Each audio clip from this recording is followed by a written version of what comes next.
നിലമ്പൂർ ഉപതെരഞ്ഞെടുപ്പ് ഫലം കേരള രാഷ്ട്രീയത്തിൽ എന്തൊക്കെ പ്രതിഫലനമുണ്ടാക്കും?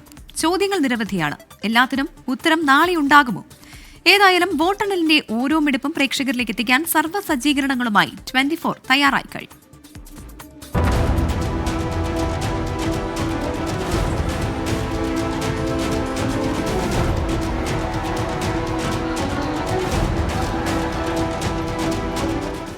നാളെ 8 മണി മുതൽ വോട്ടെണ്ണി തുടങ്ങും. കേരള രാഷ്ട്രീയം നിലമ്പൂരിലേക്ക് ചുരുങ്ങിയ പ്രചരണത്തിൻ്റെ ഒടുക്കത്തിൽ ജനവിധി എന്താണ്? 7 പഞ്ചായത്തുകളും നഗരസഭയും എങ്ങനെ? ഇടത്തോട്ടോ വലത്തോട്ടോ? ആരാണ് ഇവിടെ ട്രബിൾ ഷൂട്ടർ ആവുക? നിർണായകമാകുന്ന ഘടകങ്ങൾ എന്തൊക്കെ? എല്ലാം അറിയാം 24-ൽ.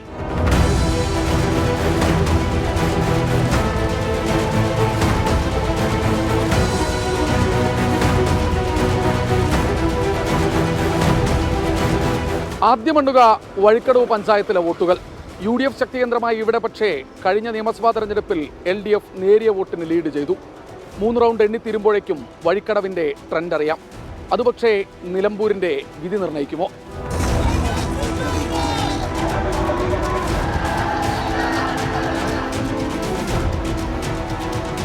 മുസ്ലിം ലീഗിന്റെ കോട്ടയായ മൂത്തേടത്ത് പ്രതീക്ഷിക്കുന്ന വലിയ ലീഡ് നിലനിർത്താൻ UDFനാകുമോ?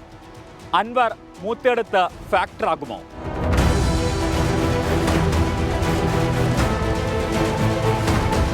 VV പ്രകാശിന്റെ നാടായ എടക്കര UDFനൊപ്പം നിൽക്കുമോ?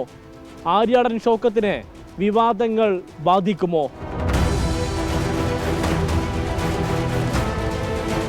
LDF വോട്ട് പ്രതീക്ഷിക്കുന്ന പ്രധാന പഞ്ചായത്താണ് പോത്തുകൽ. M സ്വരാജിന്റെ നാടായ പോത്തുകൽ എത്ര ലീഡ് നൽകും?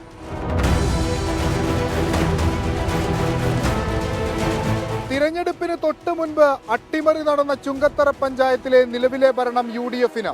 2021 300 വോട്ടുകളുടെ ഭൂരിപക്ഷമാണ് UDF സ്ഥാനാർത്ഥിക്ക് ലഭിച്ചത്. ഉപതെരഞ്ഞെടുപ്പിൽ മാറി മറിയുമോ ചുങ്കത്തറ?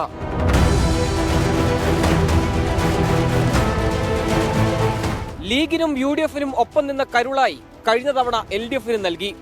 ഇത്തവണ ആർക്കൊപ്പം?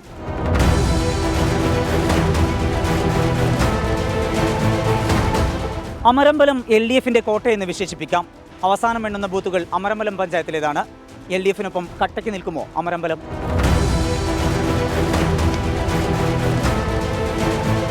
നിലമ്പൂർ നഗരസഭ 1500-ലധികം വോട്ടിന്റെ ഭൂരിപക്ഷമാണ് കഴിഞ്ഞ തവണ LDFന് നേടിക്കൊടുത്തത്.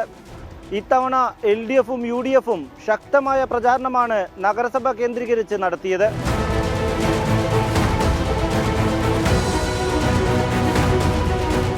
ഇങ്ങനെ ഒട്ടനവധി ചോദ്യങ്ങൾ. PV അൻവർ പിടിക്കുന്ന വോട്ടെത്ര? ഏതു പഞ്ചായത്തിൽ നിന്ന്? ആരായിരിക്കും വിജയത്തിന്റെ മധുരപ്പെട്ടിയുമായി രാജറാണിയിൽ തലസ്ഥാനത്തേക്ക് ട്രെയിൻ കയറുക? നാളെ രാവിലെ മുതൽ വോട്ടെണ്ണൽ തത്സമയം 24-നൊപ്പം കാണാം. ടീം 24 നിലമ്പൂർ.